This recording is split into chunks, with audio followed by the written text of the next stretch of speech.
Hi everyone, welcome to my channel. My name is Simone. Thank you for joining me. Thank you for stopping by. If you are new here, please take a moment to subscribe to my channel. I would greatly appreciate it.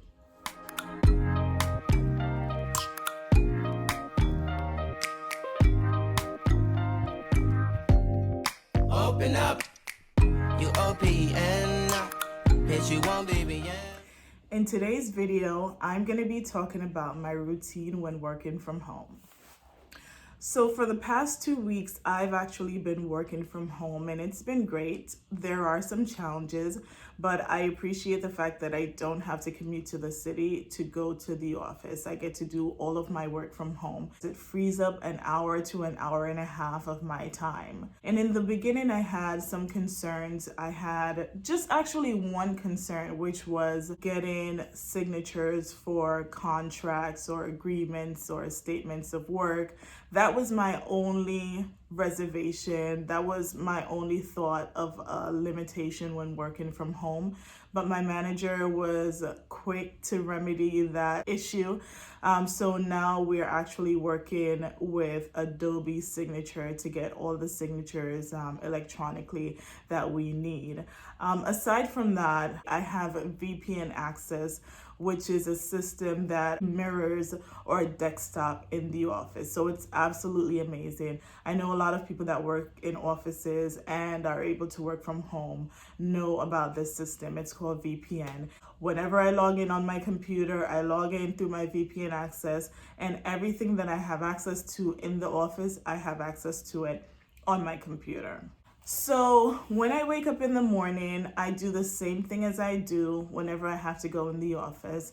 I get up, I take a shower, I brush my teeth, I do my makeup, and after that, I usually get my boys ready for school, but now that they're not in school, they're actually doing remote learning as well. So I don't have to get them ready for school, but I do get them up. I try to make sure that they eat breakfast. They actually don't like to have breakfast really early in the morning, but their teachers do call in so that they can have their online learning for a portion of the day. So I try to make sure that they eat something before their online learning starts. But what I do after I get myself ready for the day, I make sure that I plug in my laptop so it begins to charge and there's sufficient amount of charge when I'm ready to log on. And around 8:45, I log into my computer just to make sure that there are no issues with logging in, because I try to start my work at 9 o'clock. I try to make sure that my routine mirrors my routine when I have to travel to the city to go to work.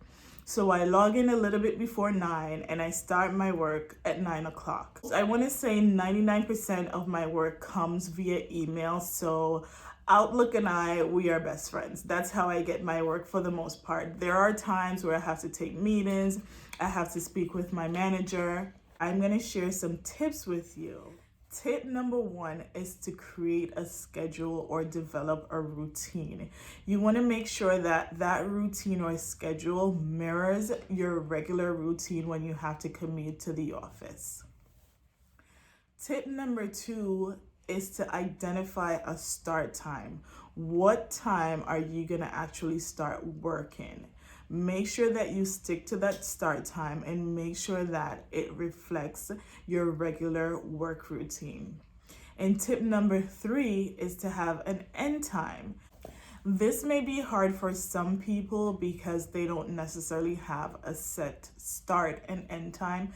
But for me, I make sure that I'm online at 9 a.m. and I make sure, for the most part, I log off around 5 o'clock. I also want to encourage you to take a break. It's hard to sit at your computer for an entire 8 hours, staring at the computer, working. It's essential that you take a break. take a lunch break. If you need to communicate that to your managers, your supervisors, you can let them know that you're stepping away from your computer so that if they have an immediate need for you, they can reach you by cell phone. But at least they know that you're not going to be responding to emails during this period where you're taking a break. Make sure you fuel your body, make sure that you're eating. You can step outside to get some fresh air, take a walk around your neighborhood, depending on how long your break is, but it's absolutely essential to take a break. Another tip that I have for you is be professional. Just because you're working from home doesn't mean your work should suffer. It may come back to haunt you in the end. If you had a schedule before where you were working from home, you should be used to the routine, you should be used to the standard, you should be able to maintain your standard when working. But if working from home is new to you, I think this is a trend that may continue even after you're required to return to the office. And so you don't want your managers or your supervisors to say that they won't approve you to work from home because your work was suffering or your work was lacking while you were working from home. So please be professional when working from home. Another tip I have for you is to be responsive. I'm not saying that as soon as you receive an email from your manager or your colleagues, you should respond right away. But definitely don't let it sit in your inbox just waiting. You want to show that you're responsive. You want to show that you're working. You want to show that you're active. You want to show that you're not on vacation. You're actually working from home. That's the main point. You want to make sure that your colleagues know that you are working. Also, another tip that I have for you is try to be available for phone calls. I know personally I don't get a lot of phone calls, but I want to say at least once a day I do check in with my manager or she checks in with me. And whenever she calls, I always have my phone right by my side, ready to speak to her, ready to assist in any way that I can.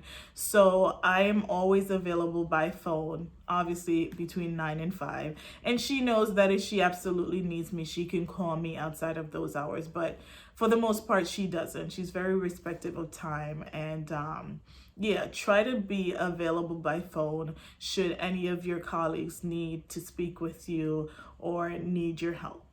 And going back to my suggestion for a start and end time, I want to say try to log off at the end of the day. I know sometimes I go beyond my 5 o'clock. It depends on the day, depends on the tasks that I need to complete for that day, but I try to log off at 5 o'clock. This allows me to take a break from work. This allows me to regroup. This allows me to have family time. I do have a family. I have a husband. I have 2 sons. So this allows me to shut down my work mode and kind of start up my family mode. Once again, I do have 2 sons. They're home with me. Thankfully, they're very independent. For the most part, I don't have to babysit them. I don't have to watch their every move. They're very independent. They can get their snacks. They can make breakfast if it's simple. If it's something simple like cereal and milk, they can do that for themselves.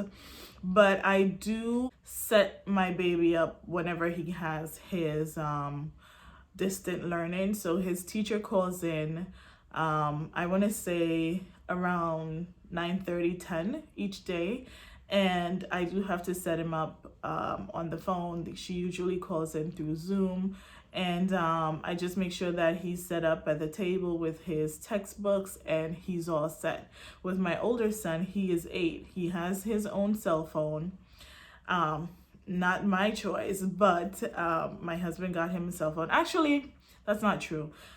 My husband upgraded my cell phone and we gave him my old phone. So he has a cell phone. And thankfully in this situation, it's beneficial to us because he's able to join meetings with his classroom and his teacher via his cell phone.